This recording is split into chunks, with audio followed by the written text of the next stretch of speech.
aux hommes 10, 20, 30, 50, Vatican et Homme Plateau pour l'hébergement des athlètes qui vont concourir aux Jeux de la francophonie pendant 10 jours et remporter des médailles. Quelques jours avant l'ouverture de Jeux, nos reporters ont visité les lieux où résident les athlètes. Ici, les services de reporting de la Régie des eaux est en permanence pour assurer la desserte en eau potable sur les sites. Les chambres, les installations sanitaires sont bien servies. Djamani, chef du village du 9e jeu de la francophonie. Et plus de 4000 que nous logeons au niveau du village. Vous avez vu l'Unikin, vous avez vu la modernité, vous avez vu ce qui a été fait comme effort pour rendre ce site magnifique. Tout marche, tout fonctionne, il est viable. Nous recevons les athlètes de la Confégès. Ils sont à peu près 300, d'à peu près 8 pays d'Afrique, dont nous-mêmes les Congolais. Tout est prêt, nous sommes prêts.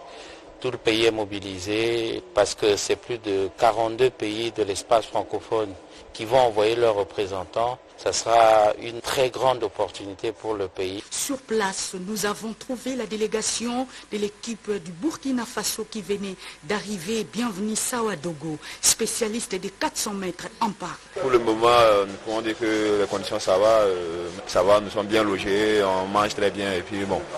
Nous sommes contents d'être ici. Premièrement, nous remercions tous les Congolais d'avoir organisé cette compétition pour nous. Nous espérons avoir beaucoup de médailles et puis à la fin que tout le monde soit dans la joie, dans la santé quoi. Je tenais à remercier tout le monde, les autorités du Congo et mes autorités aussi du Burkina Faso qui ont facilité notre venue ici. Un réfectoire de 15 mètres sur 60 est bien aménagé pour la restauration des athlètes. Un bâtiment cuisine aussi bien approvisionné pour la préparation des nourritures que doivent manger les athlètes 3 fois par jour. Le site d'hébergement des athlètes des 9e Jeux de la francophonie ne manque pas d'eau.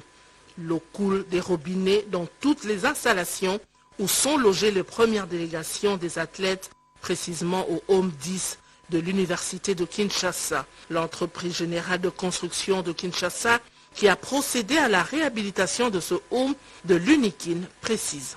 Ce que vous voyez vous-même, est-ce que c'est conforme à ce que vous avez vu dans les réseaux sociaux? Parce que maintenant, moi, je réponds non avec les paroles, mais avec ce que vous êtes en train de voir. Qu'est-ce que vous voyez vous-même? La colline inspirée est servie par la Régie des eaux par rationnement. Ici, nous avons des citernes qui approvisionnent les homes.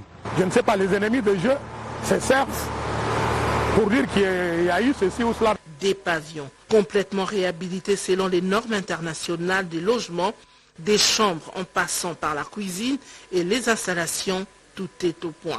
À peu près 300 chambres. On a besoin d'une capacité de 40 000 mètres cubes d'eau pour assurer toute une journée convenable. Il faut dire aussi qu'il y a eu un problème technique. Pour faire distribuer les eaux dans les chambres, il faut allumer les petits moteurs. Ce décalage entre l'arrivée des athlètes et les réglages de certains petits problèmes techniques, ça peut arriver. Il n'y a rien qui va nous arrêter. La détermination est là. C'est un vœu cher au chef de l'État. Les décors est déjà plantés à l'Université de Kinshasa.